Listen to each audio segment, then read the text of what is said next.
زبیر بھائی، آج کے سوال کی طرف بڑھتے ہیں۔ آج کا سوال یہ ہے کہ کئی افراد، کئی نوجوان اس حوالے سے پریشان ہیں کہ جب ہم نماز پڑھتے ہیں سورہ فاتحہ کے مکمل کرنے پر آمین بعض افراد بلند آواز سے کہتے ہیں اور بعض افراد آہستہ آواز سے، تو یہ لوگوں کے ذہنوں کے اندر بڑی تشویش رہتی ہے کہ آمین جہرن کہنی چاہیے یا سرن۔ تو اس حوالے سے آپ یہ ہمارے ناظرین کو بیان کریں کہ آمین آہستہ آواز سے کہنی ہے یا بلند آواز سے۔ بالکل زین صاحب، آج کل اس حوالے سے کافی نوجوان پریشان ہیں کہ آمین آہستہ کہنی چاہیے یا بلند آواز سے۔ ایک ہی حدیث پاک جو بخاری اور مسلم شریف کے اندر موجود ہے وہ بیان کروں گا تاکہ جو اذہان کے اندر اشکال پیدا ہونے والے ہیں ان کو ختم کیا جا سکے اور یہ بات ہمیں کلیئر ہو سکے،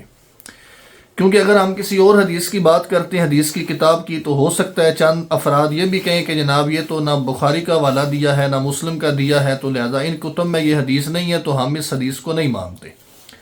تو بخاری اور مسلم کے الفاظ میں آپ کے سامنے بیان کرتا ہوں کہ اللہ کے نبی علیہ الصلاۃ والسلام نے ارشاد فرمایا، اور اس حدیث پاک کے راوی حضرت سیدنا ابو ہریرہ رضی اللہ تعالی عنہ آپ نے فرمایا کہ جب امام آمین کہے تو تم بھی آمین کہو،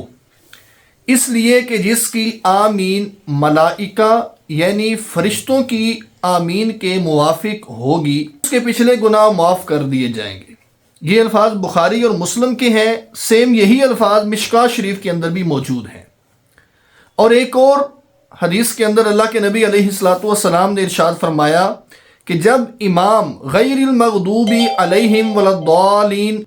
تو تم کہو آمین۔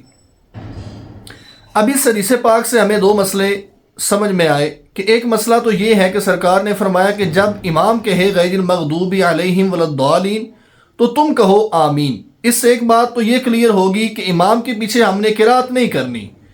کیونکہ سرکار نے یہ نہیں فرمایا کہ جب تم ولا الضالین کہو تو آمین کہو، بلکہ یہ فرمایا کہ جب امام کہے ولا الضالین تو تم کہو آمین، یعنی مقتدی۔ اور اس سے دوسری بات ہمیں یہ سمجھ آئی کہ سرکار نے فرمایا کہ جس کی آمین ملائکہ فرشتوں کی آمین کے موافق ہوگی اس کے پچھلے گناہ بخش دیے جائیں گے۔